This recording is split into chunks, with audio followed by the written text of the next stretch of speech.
Good morning. Mr. Daniels had a DEC meeting, so he asked me to speak in his place. So just want to let you guys know there's a lot of great things happening here at Atascocita High School.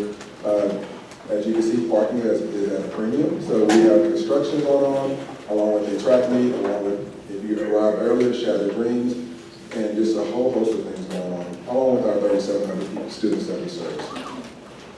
It is such an honor to work with Dr. Fagan and the school board representatives for the new addition that's going on to our building. We're giving 23 brand new classrooms, an extension to our weight room and our gymnasium area. And so it's going to be modeled after Google, and so we're calling it our Google space, since we're going toward Google and beyond. So it is an extremely exciting time. We know that once the construction and everything clears out, it's going to be a great place to be, especially with the bond issue. So thank you so much for voting yes for the bond issue and supporting Atascocita Hospital and Broad City. One thing that I do want to mention with Shattered Dreams, Shattered Dreams is one of the pieces that we use to save the lives of students. Next year, Dr. Fagan and her leadership team, along with the school board, are looking at what we call personalized counseling. And so reducing the amount of paperwork that counselors have to do to make sure we meet the emotional and mental needs of the students that we serve. Recently, I was selected by my counselors to receive an award from the Texas School Counselors Association for Campus Administrator of the Year for the work that we did with our students last year through a rough patch that we had. So there's a lot of things going on academically, fine arts, athletics, but our main focus next year is going to be the mental health and wellness of our students going forward, because that's something that they need and deserve. Thank you so much, guys. Have a great day. I just have to share a quote from Mr. Faulkner that he shared with me today. When I asked him how his day was, he said, "It's just like Christmas every day, it's a surprise." Great. So since we got to hear from what's going on at Atascocita High School, let's hear what the whole big picture here for Umble ISD is, and we'll go ahead. Now for those of you I know that are very detailed, we're going to go out of order on your agenda, so take a deep breath, it's going to be okay, we'll be back on track, but we're switching around, and Dr. Fagan, based on her schedule, is going to come up and give you an update right now on the Atascocita bond.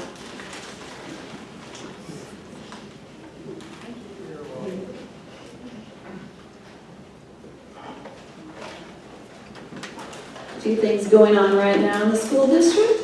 Well, coronavirus planning, as well as we're glad that the water main is back put together in Houston. And getting ready for the census. So this is a little known fact that you all need to know, is that the census will have a heavy impact on school districts across the entire state of Texas because a lot of our funding is now tied to the census data. And so if folks don't fill it out, it will have a really large impact for us. And so if you have friends that are saying, I'm not doing that, say, oh, please do. And we're going to do what we can to help folks in our community have a good place to come fill it out, where they feel safe and have support if they need it. But we really do need that. So a bond update. So 2018, we passed our bond. We were very grateful for this. 74% of our voters approved a $575 million bond. And one of the things that I think people maybe don't always know that's a really important thing in education is that if a roof fails or if a chiller fails, we obviously have to fix it. And if we don't have a bond in place, we have to use our general operating fund to do that. So when we're thinking about saving money and building a budget, we have to really prepare for the possibilities of a roof problem or a chiller problem. A chiller problem can be $1 million problem. And obviously in Houston, no air conditioning is not an option. So we have to pay attention to that. When we have a bond in place, we have bond dollars set aside to take care of those kind of things, which allows us to provide more compensation and more opportunities in the classroom for our students and our staff. And as a result of House Bill 3, plus the fact we had a bond last year, Umble ISD was out in front of the teacher raise piece with a 7% increase for our teachers, counselors, nurses, and librarians, right in line with House Bill 3. And we were excited because the governor actually tweeted that. and he gave us a shout out for that work. But part of it is back to what Mr. Faulkner said, and that is thank you for supporting the school district with the bond that allows us to do these kind of things also. So I'm going to go through a lot of this quickly because I'm only going to take hopefully about 10 minutes of your time. These are those items I just mentioned: roofs, chillers, HVAC systems. We have $140 million in the current bond for items like that. As you know, we're about ready to open up elementary school 29. We're building 30 the next year. So we have a lot of facilities, and we're getting ready to do middle school 10. So if you add that all up, it's a lot of maintenance items that we have to continually pay attention to. We did add new wood gym floors to our middle schools with this last bond. It was something that was a little different, humble I see, from our peers, and our students weren't having the opportunity to prepare for high school on wood floors. They were on sport court floors, which don't really have a lot of durability. If you've seen those, the little squares start to kind of come in, I don't know what the right word is, but they caved in a bit. And so this is actually a much better scenario for our middle school students. This is a very exciting item. Our most recent elementary schools, Ridge Creek, Groves, and Atascocita Springs, have gyms in the schools, right? But prior to that, we did not. And so we are adding multi-purpose rooms, AKA kind of gyms, for all of our elementary schools that do not have them, so that we have the opportunity for students to engage in physical activity in air-conditioned spaces when it's really warm, and also have community events at our elementary schools. This is just a growth map. I think it's a bit of a little-known fact that we're the 5th fastest growing school district in the city of Houston, in the Houston area, not by percent, but by actual number. So people would think that, you know, Cy-Fair would be a bigger number. They're actually not.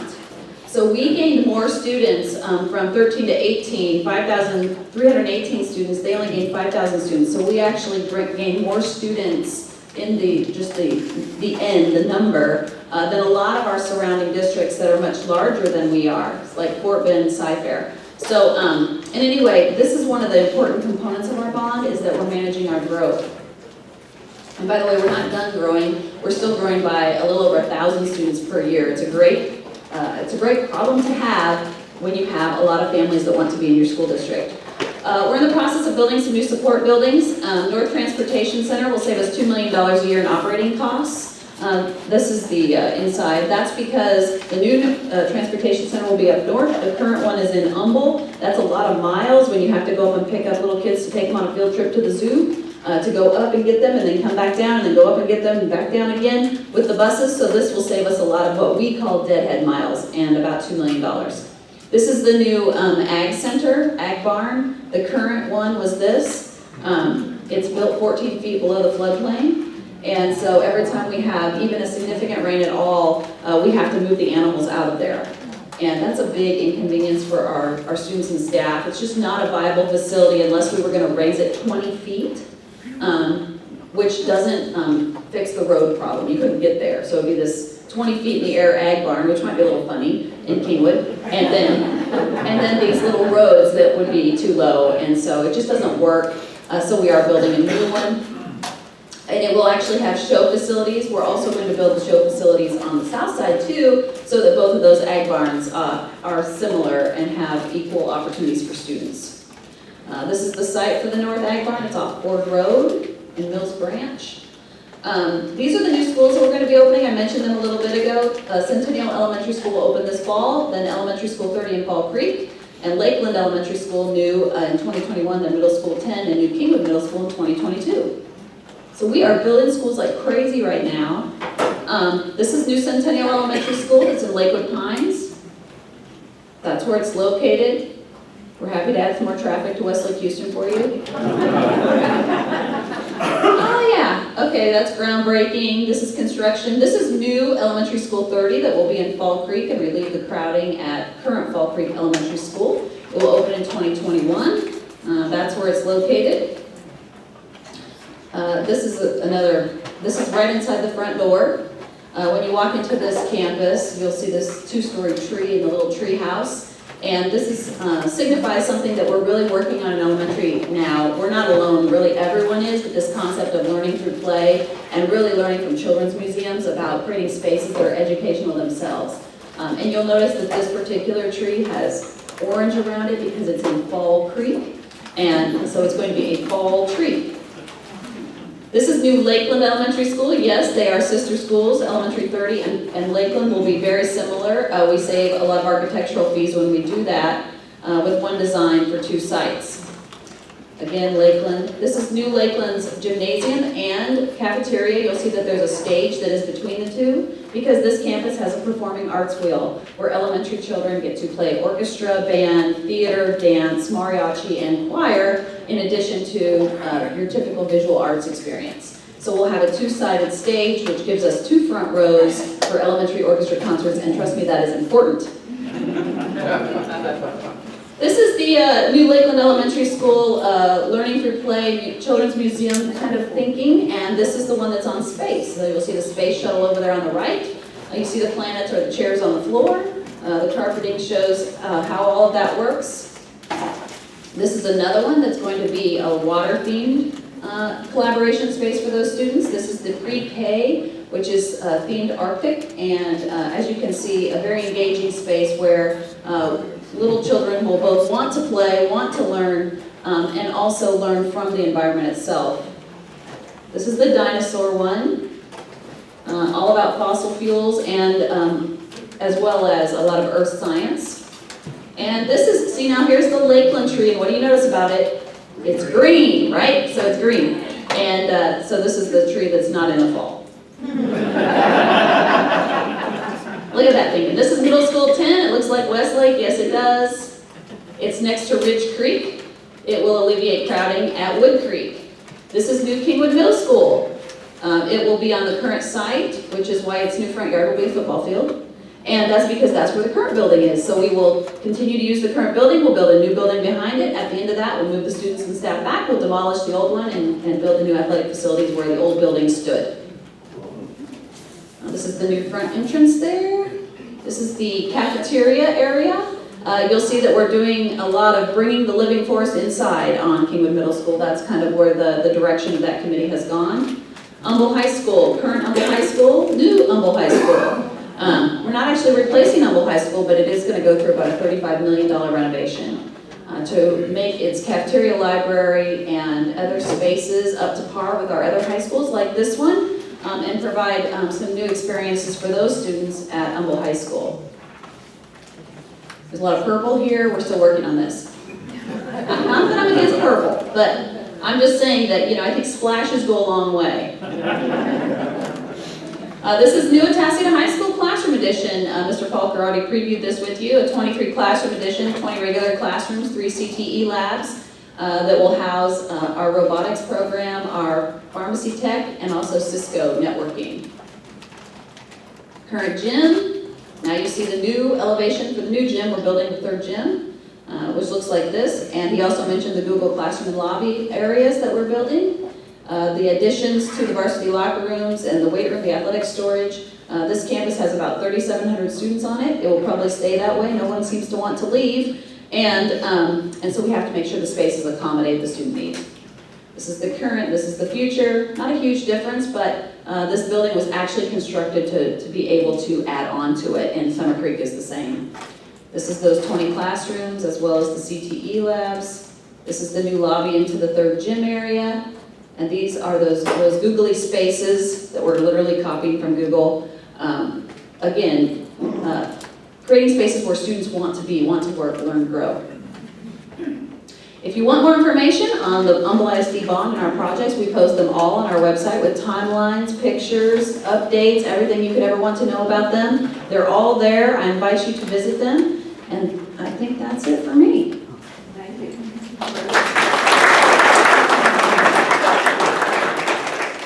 Dr. Fagan. I was at one of the middle schools this past Saturday at the robotics fair judging and saw the new wooden floors, and it was kind of nice being a student of the 50s that knows some things come back around, They're beautiful. You need to check out the campuses. Seeing all those changes almost makes me wish I had kids back in school. Almost. It's amazing what you are doing. Thank you so much.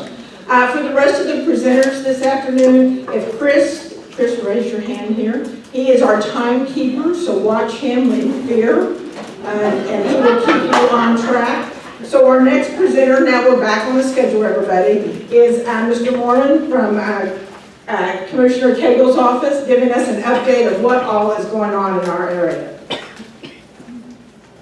Thank you, Deborah. Good to see you back. You too. Thanks. It's good to be Which here. way are you going? This way. How are you? I don't know if I need this. I'm pretty loud as it is, so I do need it. Okay. Well, it's good to be back at Atascocita Bizcom. Last time I was here with you guys was in a slightly different capacity, but I'm glad to be still with the county. Thrilled to be over in Precinct 4 these days. Commissioner Cagle sends his regards and his regrets that he couldn't be here, but his loss is my gain. I didn't come out. They let me out of the office, out of my cage, and I didn't come see you guys. So I really just had a couple of projects that I wanted to update everybody on, and then trust me, Chris won't have to use his cards or anything. We'll have plenty of time if there's some Q&A or anything like that. We'll have time for that as well. A couple of road projects and then a park project that we're doing in the area. The first is our Lockwood Drive project. I'm sorry, I don't have any pretty pictures. I'll just have to bore you with the details.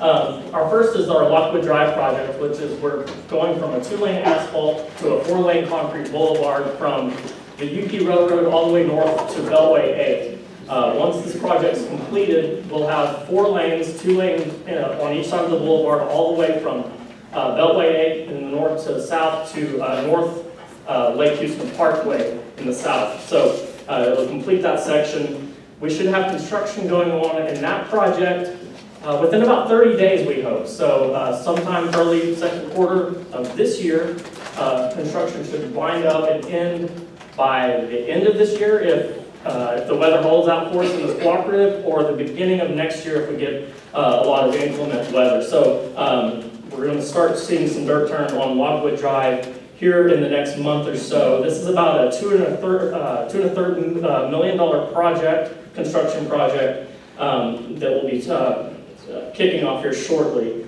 The other road project we're doing in the area is Mesa Drive, and this one's not nearly as advanced as our Lockwood Drive project. It's in the early study phase, which really means that we don't really know what it's going to cost, the time frame for doing it, or much of anything other than we know that we're going to complete the boulevard section. So right now it's a half boulevard section from the flood control ditch on Mesa Drive, which is goes by the very catchy name of P133-00-00, all the way up to Monarch Hills Lane. So we're going to complete that boulevard section. But like I said, we're just now hired the consultant for the study phase of the project, which will really determine the scope, cost, and things of that nature.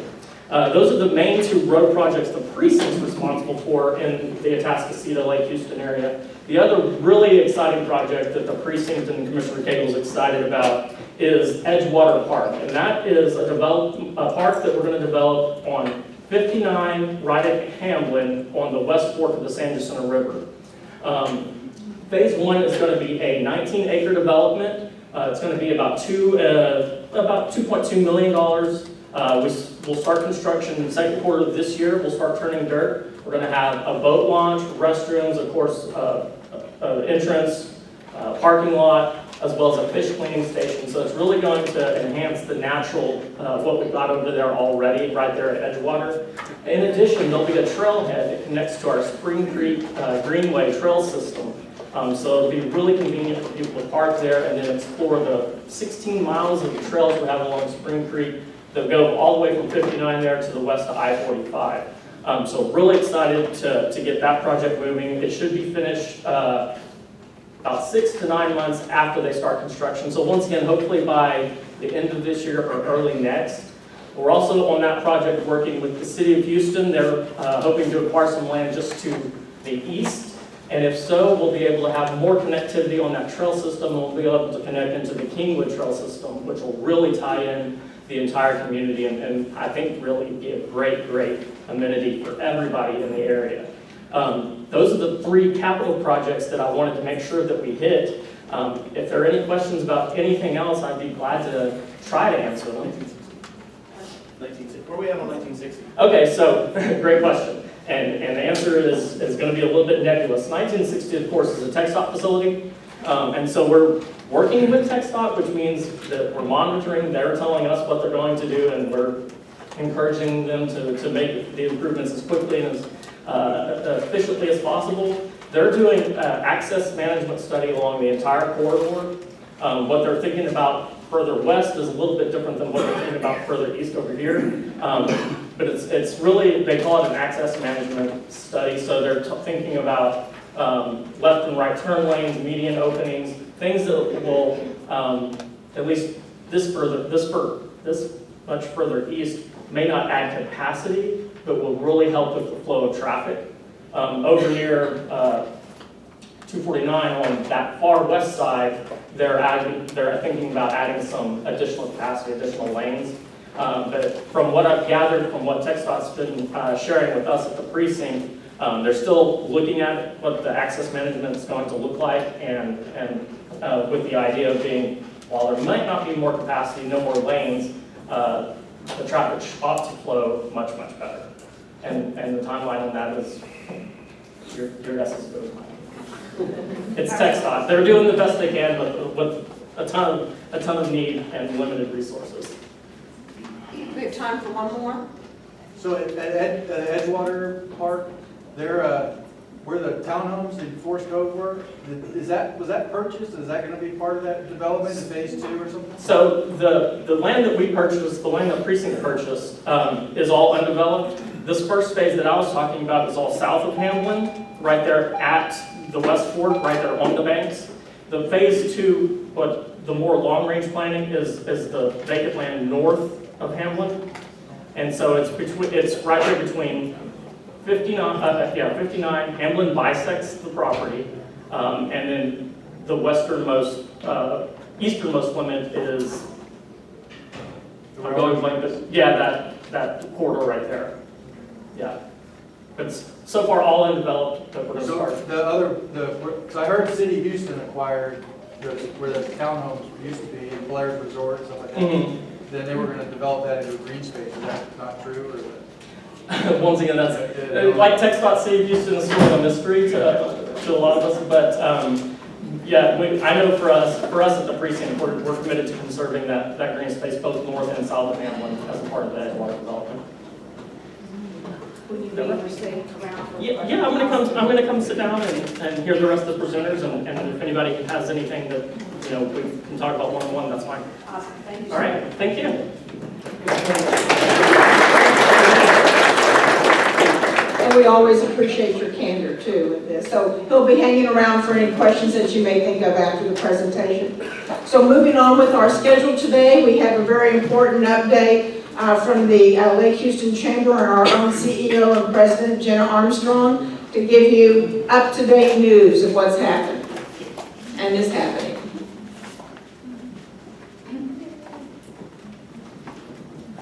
And it's Sam.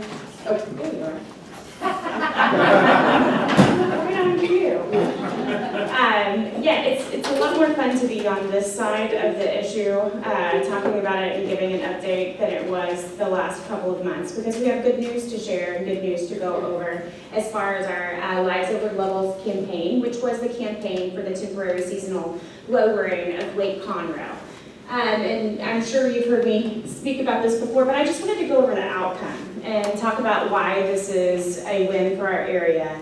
And there's several people that may disagree with that. So I want to present what the outcome was and why we think this was a big win. Next.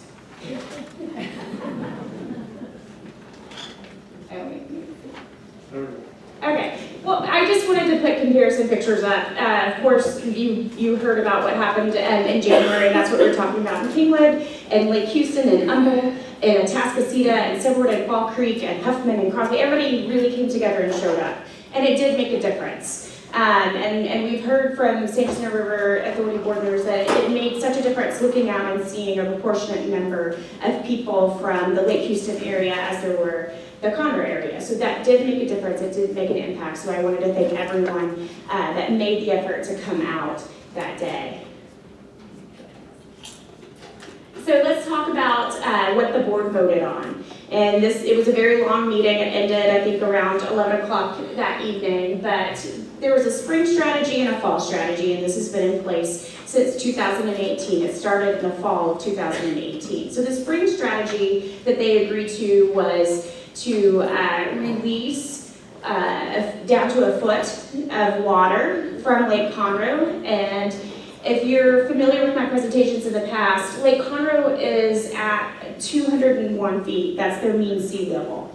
So they're going to be lowering down to 200. It does not mean that they lower an additional foot from wherever they are right now. So right now they're at, I didn't check this morning, but they are a little bit lower than 200, I believe.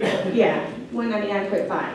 So that means they're not going to lower it any more than it is right now because it's already down to that level. And then this is going to take place and be in place for 2 months from April and May. And then June 1st, that's when they start to recapture. So if at any point during that time, from April to May, we get some massive storm that comes in and it does fill up, when the water is down out of our area, they will release down again in that 2 month time period because they're not going to go over the 200, and that's how that works. This is the same strategy that we had in place in 2019, so there's no changes, nothing different with that. The fall strategy, and this is where the changes, and this is where some people were concerned about the outcome. Beginning August 1st, they'll release down to 200 MSL, so same as the spring, they'll go down to 200. And this will be from August 1st to September. In the past, it was 199, and we'll get into that a little bit and explain the difference from this year, or from what's going to happen this time and what happened before. On September 1st, they'll reduce down an additional 6 inches, so they'll go down to 199.5. And then recapture is going to be beginning on October 1st. So this is, like we said, this is different from 2018 and 2019.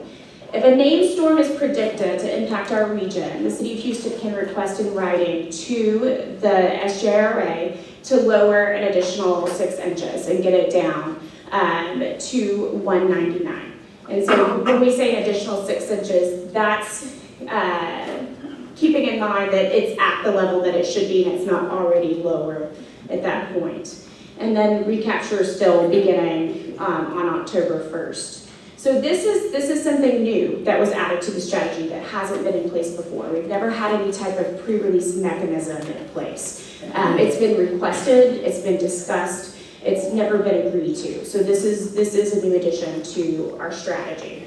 All of these releases, they're coming from the 2/3 of water that the City of Houston owns. So the City of Houston owns 2/3 of the water in Lake Conroe. They have the water rights to 2/3 of that water. So this is their part of the water that's being released. And SJRA and the City of Houston will coordinate on the details and the timings of the release. And this is nothing new. This is something that's been going on whenever it came to any of the releases that have happened before. So as we said, if Lake Conroe is already lower just due to natural evaporation, it's not going to be lowered anymore. So that's how this works. And there was a lot of people that were confused by that. They thought it was going to lower an additional foot on top of whatever it was lowered previously. And so it's kept at those levels that we had stated. So why is this a win? We want you to keep in mind, we've completed 2 rounds of dredging since 2018. And those 2 rounds of dredging has produced millions of cubic yards of sand and sediment to be removed from Lake Houston. It's created more capacity for us. Has it resolved the capacity issue? No. But it has definitely made a dent into the capacity that we did not have previously. Also, Lake Houston's going to be low. It's going to be a foot lower than their mean sea level this entire year. And there's dam repairs that's going on. There's dredging, all kinds of stuff, all different reasons for that 1 foot lower. So when you're talking about capacity and you are comparing it to the levels and the capacity that we had with the previous strategy that was in place, we're very much on par with. Actually, we have a little bit more capacity since our lake is going to be lowered by a foot this whole year. The whole purpose of the lake lowering strategy was to create capacity. That's what the whole focus was, and that was to create capacity so that while we complete our projects, we have that comfort zone of knowing if there is a storm that hits and there's a lot of rain and Lake Conroe takes on more rain, that they have more time to fill up before they have to make a release. So it's all about capacity, right? And we have created additional capacity at our lake from our dredging and being a foot lower. So that's what you have to keep in mind with this. Also, the pre-release option, like I said, that's something that we've been requesting. That's something we've been in talks with many different agencies of why can't we pre-release when there's a named storm in the Gulf. And so that is brand new, something that was agreed to and that is very big that we've made headway on this issue. That's, like I said, the very first time that this has happened. This is the biggest thing. This is a 3-year plan. So when we talked to the SRA board and all of our meetings, we've said this is a temporary seasonal reduction. And that's been a big point of contention with a lot of people that were on Lake Conroe is what is temporary? They keep saying temporary, but their dredging projects are done and it's still going on. So we were challenged, we had a challenge of what's temporary, define what temporary is. So when we started this and we started our talks, it's like the gates on Lake Houston, that is what we need to get in place so that we can be able to release water. And that's what we told them. The gates are supposed to be finished by 2023. So we're asking for this to take place through 2022. I will tell you, we were surprised that they approved this through 2022. We were not expecting that. We were told it was going to only be coming up for 1 year. And this means that the St. Jacinto River Authority understood and agreed with our definition of what temporary is. So this is a big win for us, where we would be doing this every single year. And it would be starting earlier and earlier and earlier in the year. And so this is great that we have the 3 years that we need to get the gates in place and operational. I do want to, there's some noteworthy points, and I've talked about them, but I'm going to go over them again. The opposition in Lake Conroe, they wanted a complete halt of all of the lowering program altogether. And so that's what they had been pushing since the beginning. After the first meeting, Chairman Tisdale of the SRA said, we need to strike a balance. We've got to work, we've got to strike a balance. So what happened, the Lake Conroe Association did not propose anything different in their February meeting. We went back and retooled, and when I say we, the majority of the work was State Rep Dan Huberty and, of course, City of Houston Mayor Pro Tem Dave Martin. And we sat together, what's the new strategy, what can we do? So what was proposed was 1 foot in the fall, and then, excuse me, 1.5 in, or I'm sorry, 1 foot in the spring and 1.5 in the fall. And so that's what we went and we felt good with proposing, and that's what the mayor of Houston proposed. The strategy that passed is definitely, it's a compromise, but we still have the capacity that we would be getting just because our lake is lower, right? And so I want you guys to remember that. But I also want you to take away that our leadership worked really hard to try to take on that charge of striking a balance, and they came together and proposed something that was different and restructured. Lake Conroe did not do that. And so by us trying to find that balance, I think that was huge. And us saying, we get it, we've done dredging, we've increased some of our capacity, so let's restructure this and present it so that they see we are working and they understand that we do understand the issue and we're not just digging our heels in and saying, we want this, right? So that, I say kudos to our elected officials that worked really hard on that.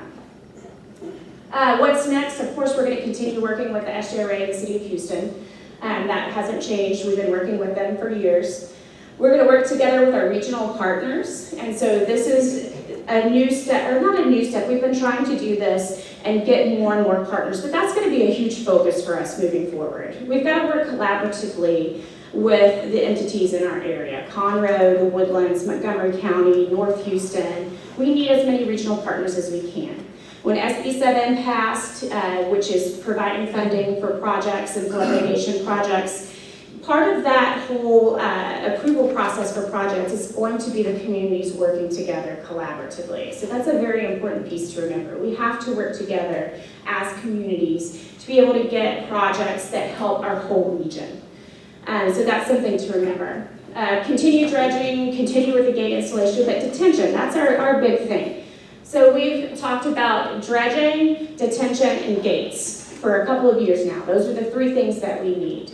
Our dredging is operational, it's underway. Our gates are underway. Detention is where we really need to focus now for that third prong approach. And that's something that also takes into consideration that we have to work together with Montgomery County and other areas to get detention, because the helpful detention we're going to need is going to be upstream and out of our community, because it's going to capture that water and sand and sediment before it comes down to us. And I've got my time. Okay, that's it.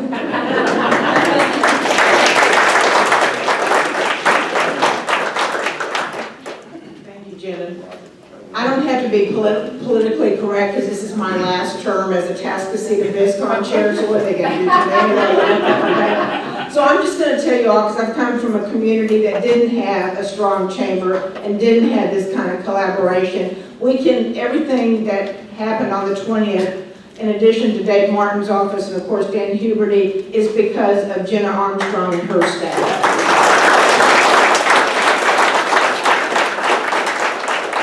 If you're not a chamber member, or if you are a chamber member, this is the behind scenes that goes on to make our community stay a healthy, vibrant, economic community. So anyway, pat her on the back when you can, and ask your questions later. She's had enough.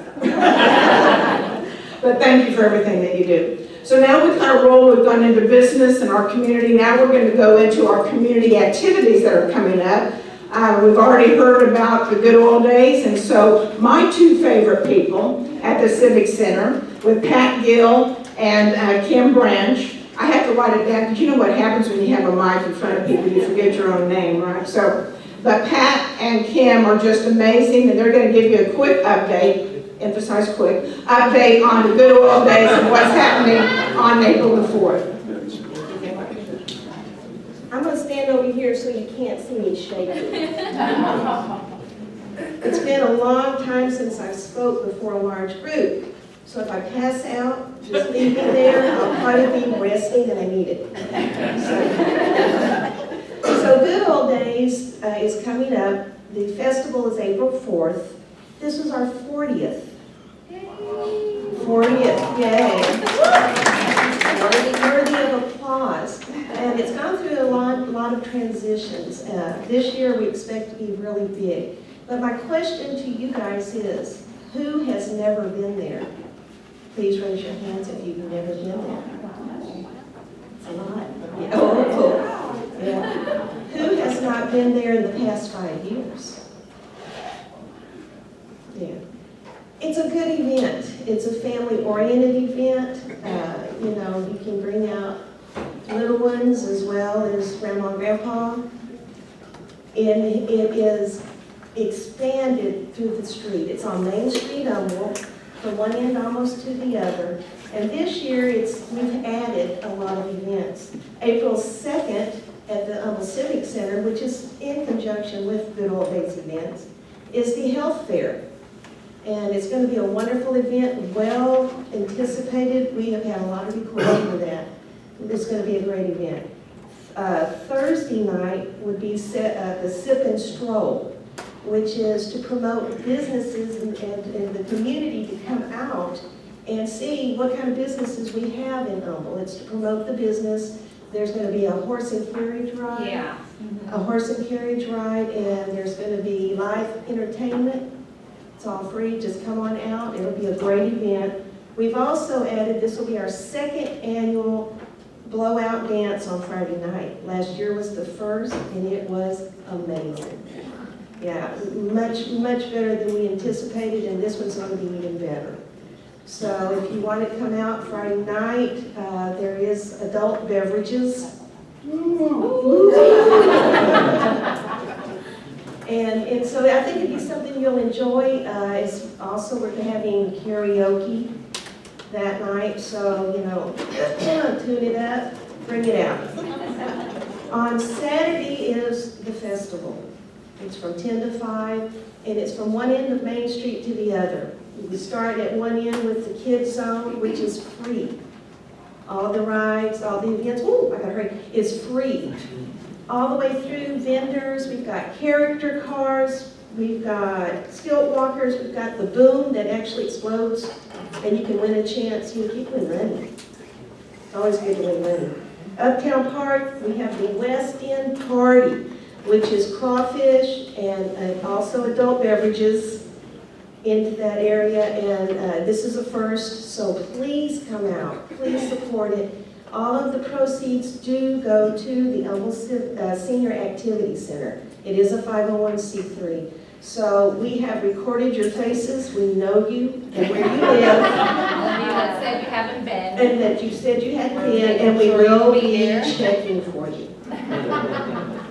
Thank you. How much are tickets for Friday?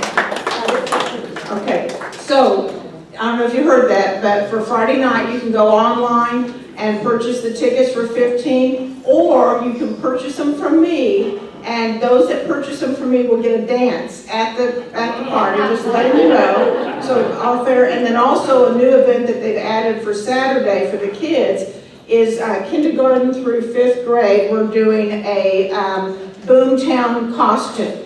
So whatever you can figure out what Boomtown looked like, which is kind of early depression, that's what it looks like. So kindergarten through 5th grade, and we're going to do a contest for the first 50 kids that show up. The hospital is helping us, and the Y is sponsoring this event, so it should be very entertaining and engaging. So bring your kids out. Also, just to mention what's not on your card, we've got the photo art exhibit as well. It's not on here, but we've added that as well. It'll be at the Charles Bender Theater. Has anybody been there? Yes. Okay, yes. How many people have been there? Yay! So it'll be there. It'll be an opening reception, and we're talking of having the carriage ride, take you over there and bring you back over. So it'll be an experience. So yeah, guys, make sure you come on out. We're excited about it. It's our 40th year, and we've added a lot. And so I think you guys will be really excited and pleased to come out. So thank you. Thank you, appreciate it, awesome. Good time to be had by all. And still talking about April the 4th for the senior health fair is our own Brooke Vaughn. She is, you probably know her from Partners from In the Pink. But she is working with the hospital foundation and putting this on. Did the slideshow? Do you have it? Did you give me one?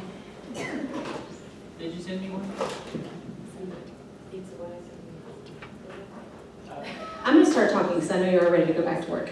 Really on the slideshow, just the last slide is important because it has all my contact information, so y'all can take a picture of it. Do you have it? I have a jump drive. Yeah, I'll take a jump drive. Okay. Here, I'll get it. Okay. And just it's the only PowerPoint on there, and the last slide has my contact info. Okay, I just want to expand upon a little bit what the ladies were just speaking about Senior Health Fair. If you all are familiar with the event, it was here for 18 years, and it took a tiny little hiatus for 3 years, but we're super excited to bring it back. And the event is free to seniors, and when the first day I started working on the project and was getting historical information, seniors are 55 and up, and I thought immediately, oh my gosh, that's so young. We have to provide a robust offering for these seniors. So we started with, of course, health screenings, and Memorial Hermann Northeast has been an incredible partner with us, aligning their physicians groups and helping us with the speakers panel. And so we've got to start with health, because without our health, what do we have? And it's so important as we age, as those costs increase and things of that sort. So Memorial Hermann has been an incredible partner. Also the City of Humble, and then the Northeast Hospital Authority is been around since day one for the health fair. So our other fantastic community partners have been Walgreens, so they're going to provide free pneumonia vaccines to our seniors as long as they have the red, white, and blue Medicare card. They're also going to have an educational topic they're going to speak on about disposing of medication. I learned a ton in the meeting with them, just things that our general public needs to know about safe disposal of medication. The Y is going to be offering their Silver Sneakers fitness format classes in the beautiful special events room of the Civic Center. So they'll have 30-minute classes for the seniors to come and try them out. So that'll be really great. And then Chefs for Seniors is a national group, but there is a woman here locally that owns this franchise, and she is going to do a live demonstration on stage. So as we talk about kind of the format of the fair, there will be booths and things that you traditionally see with health fairs, but we have the breakout room for the exercise classes. We have smaller breakout rooms for some of the doctors to give different presentations, and then we have a main stage where we'll be having shorter presentations to keep everybody's attention, but just offering a more robust program for our seniors and really inspiring them to get active and learn more in their senior years and stay engaged. We have booth rates. We also have nonprofit booth rates because we think a way to really continue to engage our seniors to have them volunteer for their local organizations or find out about other accommodations that are available out there. So you can go to the next one. So there's all my contact information. So feel free to take a picture of that. I can send you a flyer on the event. I can send you a registration form if you'd like to be a sponsor or a booth vendor. And like I said, we also have some speaking opportunities. We have a few time slots left if there's something that would really help us round out our program. But like I said, we're trying to be super intentional in making it a great offering and kicking off the good old days on that Thursday. We think it's going to be a great event for the community. So I want to thank Memorial Hermann Northeast for allowing me to take their time and talk about this event. We're super excited about it. And again, please don't hesitate to email or call me and I can get you connected. Thank you, Brooke. And as a proud card-carrying Medicare red, white, and blue member, I appreciate that on April the 4th. So we got a busy day on April the 4th, so mark your calendars. I know you all can read. There's an agenda that has a list of, again, our sponsors to thank them and I'll obviously support them, but some various dates, but there's 3 dates I want to bring to your attention. And that is the legislative trip to Washington, D.C., because needing reservations. That's going to be April the 20th through the 22nd. So again, you can go online and talk to Chris if you're wanting to sign up for that. It's an amazing trip, including a private tour through the White House by past Representative Jack Fields. Am I correct on that? Okay. So amazing time. The what? The Capitol, what did I say, the White House? Oh, well. We can make that happen, can't we? And then, and it started here. Jenna always gets nervous when I have a mic in my hand. May 1st on Friday is Party on the Green, Party Down. This is a partying group here. And then on May the 8th, of course, is the annual golf tournament, which is always great, always Chamber of Commerce weather. So mark your plans for May the 8th. And don't leave yet, I want to introduce my amazing Atascocita Bizcom committee. So committee members, please stand where you are. Chris with Edward Jones, Kayla with JLA, Emily with Community Impact, Greg with that law firm in Kingwood that has too many names to read off. Justin with the Goddard School here in Atascocita, and I know there's some others, but they weren't able to make it. So if you like today, if you have suggestions about today, grab them, because we're going to be doing a committee member meeting, hint, hint, right after this. If there's anything you didn't like, including the MC, you can take that up with me. So have a great day. Network, we have a few minutes left over, so network and thank those that are around.